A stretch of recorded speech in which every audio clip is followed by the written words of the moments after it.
Historical themes in the New World colonization. Introduction.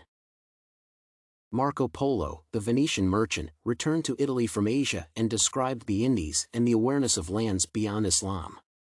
European monarchs could not resist their urge to get to the lands Polo described. However, Islam and the Venetian monopoly were a hindrance to their ambition. Initiated by Christopher Columbus, the Western Europe quest for an alternative course to the Indies through the West led to the European unintended interaction with the New World.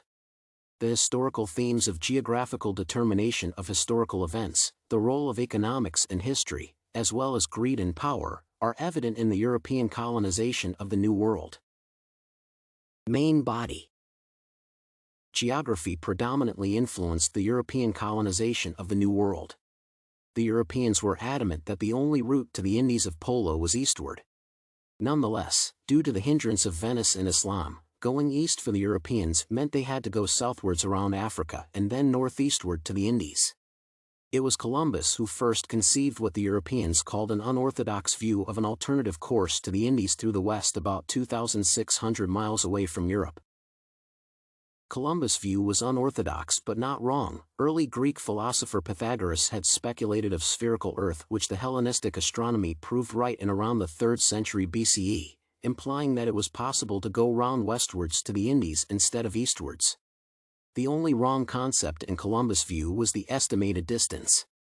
Columbus made several voyages and sighted land and islands that he, until his death, believed to be the Indies.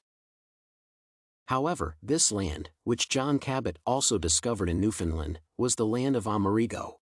Despite encountering innumerable challenges, the Portuguese quest for an eastern route to the Indies was successful, and they ended up monopolizing Western Europe's trade with Asia. In the Spanish case, however, bumping into the New World was an opportunity for them to seize. While the Portuguese built a far-flung imperial network in Africa and Asia, the Spanish established modest farming settlements in the Caribbean islands, brutally enslaving the natives of the New World. Spanish culture still dominates much of Central and Southern America today, but it is geography that played the most significant role in the Spanish colonization of the New World. Other than geography, economics also influenced the colonization of the New World. The Europeans in Western Europe anticipated to benefit immensely in wealth and to exclude the Venetians and Arabs from their exploitation of the Indies. Polo had described vast, wealthy lands after establishing trading pacts with the Mongol Empire in Western Asia. Western European countries also desired to break Venice's trading monopoly in the Mediterranean and to make allies against Islam with other regions. All these factors made finding a direct Western link between Western Europe and the Indies a mandatory undertaking for the monarchs of Western Europe. What is irrefutable in this concession that it was compulsory to get a direct link to the Indies is the desire of Western European monarchs and merchants to become rich, and even more luxurious than their Venetian counterparts. The leaders of Western Europe, as ambitious as they were, would earn money by collecting taxes on the new trade or equally sponsoring trading ventures of their own. Most, if not all, of the expeditions that led to the discovery of the New World had the blessings of the rulers, and the rulers funded them directly with the hope of getting paid handsomely by the success of their ventures.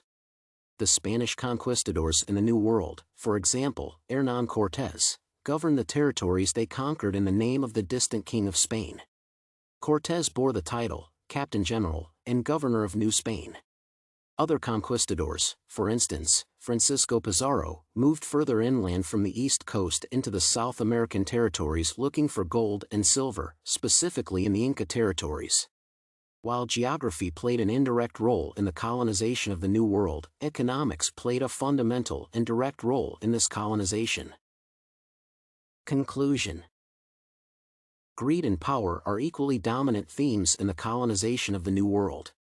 The westward conquest of the conquistadors from the eastern shores of the New World drew its motivation from rumors that there were people rich in gold and silver in the nearby interior.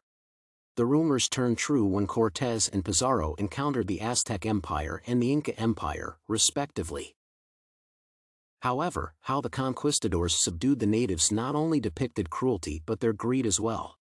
The natives had inferior weapons, and their rulers were under threat from internal unrest. However, Pizarro, After capturing the Inca emperor Atahualpa and holding him for ransom, tons of gold and silver, baptized him as a Christian and then executed him before marching to the capital at Cusco, looted it and took it over. Once the era of plunder and conquest ended, the Spanish embarked on two tasks: exploiting the conquered land's wealth and converting the natives of these lands to Christianity. The first task would give Spain power over other monarchies in Western Europe. The latter task elucidates the Church's involvement in the colonization of the New World, eliciting its greed and desire for power. The Church gave its blessing to the search for a Western route to find allies against Islam and spread the gospel. As the rulers plundered the New World, taking the land's wealth back to Spain, the churches contested against each other to win new converts. Such was the manifestation of greed and power in the colonization of the New World.